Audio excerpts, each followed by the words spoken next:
What's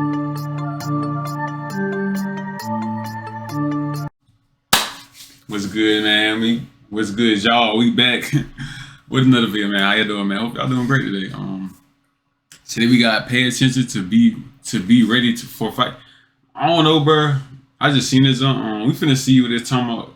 Yeah, bro. We finna see what it's on. I don't know what the title talking about, but I don't know. Hi friends, we gonna skip through all this. Active self, everyone to do live. Go right here. So this Camaro rolls right, up, let's set go. it up for the sake of time, and it's just kind of hanging out, looking around, seeing what's going on, and then you're going to see a couple of guys jump out of it. Now, once they do, if you go watch the original, the driver's actually going to take off, and you see the dude on the left actually has a shotgun that looks like a semi-automatic shotgun, and he's going to go up to the Corvette at the gas pump here and open the door, and the woman inside said that all she could think about was hitting the gas, which she What the world? Hard to see from this angle, but from this one, when they slowed it down, you can see he actually fires at the Corvette from there. Now that shot hit her. She wasn't going for this zone, boy. Knocked a portion of it off, but she was able to get away from them. Now these dudes go back looking for their getaway car, but their getaway car has already taken off. Oh my God! The Corvette. That is, bro. The Corvette's actually just on the other side of kind of.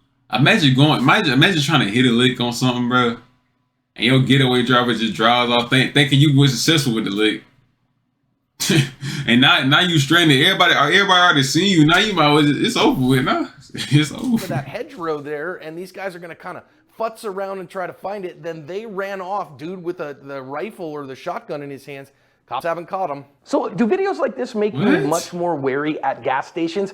You know, I've got a video brewing for Active Self-Protection Extra where I talk about these kinds of gas stations versus the membership chain stores like Costco and Sam's Club and why I prefer those latter. First part of paying attention is seeing what's out of place. And somebody at a gas station that's not going to get gas, not pulling into the convenience store is out of place. So pay attention. This is why we say, you know, close and lock your doors, post up at a corner of the vehicle, pay attention to your surroundings in these transitional spaces. Now, next thing you gotta say here, of course, what the heck is this bystander doing? This guy is walking around with a shotgun, a long gun in both hands. He is not doing that for show and tell. And so she's just gonna kind of stand there the whole time. That normalcy bias is really real.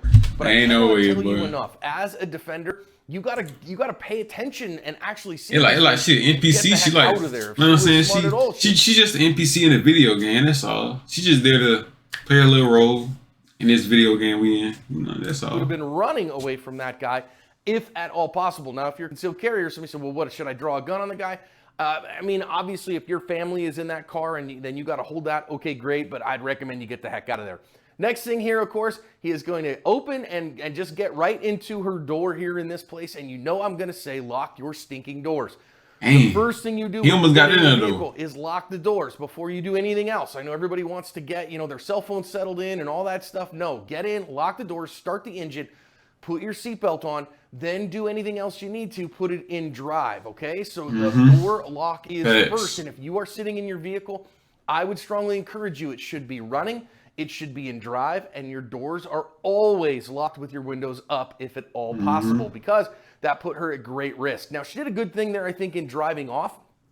And I will say here, and that's good though. Then launch a projectile at her. It looks to me like you can even barely see the shot from the shotgun there coming out of there. Recognize that, number one, if somebody points a gun at you, I would assume always that it is loaded, that it is real, and they are willing to use it. Number two, your number one defense here is to get out of the danger zone, to get 10, 15 yards away from them. Most of these perps couldn't hit the broadside of a barn at 10 or 15 yards. So getting away, hitting that accelerator, going hard, really, really good idea here and really important. Of course, you know, you have to put an insurance claim in on the Corvette for it being shot, but, you know, you own a Corvette. I'm sure you've got good insurance on it if you got a brain in your head. So anyhow, listen, these guys crazy, running off. Notice there's the Camaro back there she's still hanging out there. So you got to continue to think, wait a minute, I might need more than just getting away. I may not be able to get away because these guys. They try to find her, but they try to chase us. So having something more than that, I think, is wise. Is one of the reasons I say you should carry concealed. Now, even if you are carrying a firearm in this instance, I think driving off is your best bet initially for sure. But having something back up, because she could have been stuck there and that could have been difficult. Good job by this lady though of getting out of the. That's crazy, bro. That's what I'm saying. Like, this day and age, you have to have either have a conceal or be very like attentive to where you at. Like be very broad to where you at. And, like be aware of your surroundings and stuff like that. Don't be an NPC in a video game. You know what I'm saying? Be able to look around and make sure nothing going on. You know. Yeah, man. Hopefully y'all like the video. And yeah, man. See y'all tomorrow.